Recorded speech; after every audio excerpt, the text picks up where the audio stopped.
When a person transplants to New York, there's a unique growth experience that happens.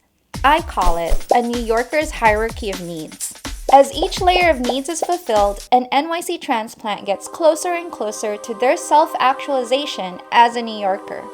It's helpful to understand a New Yorker's hierarchy of needs so you can create a better roadmap for your life when living in the Big Apple. At the very base level are the basic needs.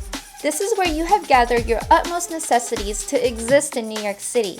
You have things like a place to sleep, a Metro card, and an umbrella. Maybe you don't eat pizza just yet, and at this stage, you are completely clueless as to what regular coffee means. But it's okay, baby steps. After you figure out your basics, like figuring out the subway, how to fight for a laundry machine, and how to be strategic with grocery shopping, you are now establishing your sense of security.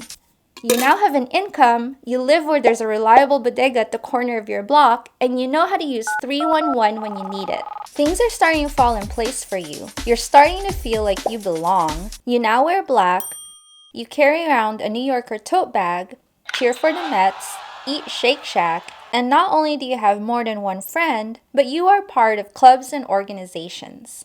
Maybe you've even volunteered once or twice. You are finding like-minded people and you are regularly meeting them for brunches and happy hours.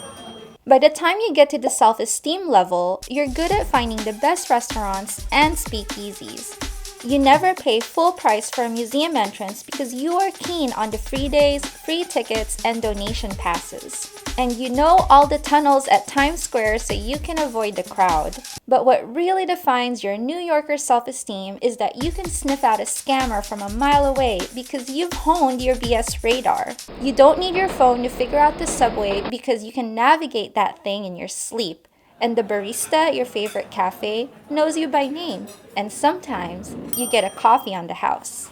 These 4 previous levels bring you here, to the top of the pyramid, the epitome of becoming a New Yorker, finding self-actualization. It's taken you years to get here with many trials and tribulations, lost Metro cards, broken umbrellas, bad pizza, good dates, bad dates, fantastic friends, and even an adopted geriatric cat. Or maybe 2.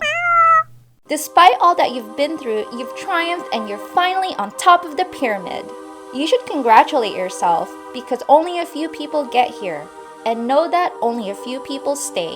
Because at this point, a transplant will start to self-reflect.